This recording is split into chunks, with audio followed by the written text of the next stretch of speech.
আমাৰ ডিমৰীয়া আৰু চন্দ্ৰপুৰ এই দুইখন ঠাই লগ লাগি প্ৰাক্তন যি আমাৰ আলফা এই আলফাৰ এখন কামৰূপ মহানগৰ কমিটি বনোৱা হৈছে আৰু আজিৰ পৰা আমি নতুনকৈ আগতে ডিমৰীয়া আৰু চন্দ্ৰপুৰ বেলেগ বেলেগ আছিল এক হৈ এতিয়া কামখিনি আমি আৰম্ভ কৰিছোঁ।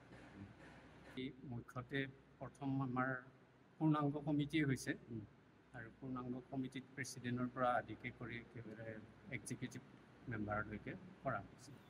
এই মানে কমিটিটোৰ লক্ষ্যটো কি হ'ব?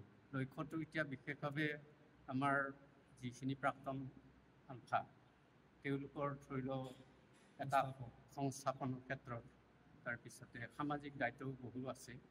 এতিয়া আলফা আৰু চালফা এই এনেধৰণৰ এটা সময়ত বহুত বিবাদ গ'ল, কিন্তু এতিয়াও মানে চালফা বুলি কোৱাৰ লগে লগে মানুহৰ দৃষ্টিত অলপ হেয় এটা অনুভৱ কৰা হয় বা মানুহখিনিও তেনেকুৱাই ভাবে।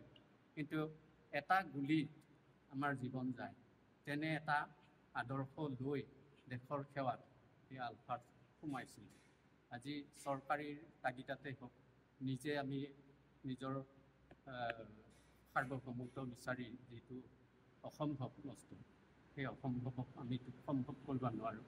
গতিকে চাৰেণ্ডাৰ কৰি আমি সমাজপ্ৰিয় সমাজত থাকিব বিচাৰিছোঁ, সেইটোৱে আমাৰ লক্ষ্য। এতিয়া কেইজনমান মুষ্টিমীয়া চাৰেণ্ডাৰ আলফা তেওঁলোকৰ বেয়া কামৰ কাৰণে গোটেই ছ'চাইটিটো মানে বদনাম হৈ আছে, গোটেই প্ৰাক্তন আলফাখিনি বদনাম হৈ আছে।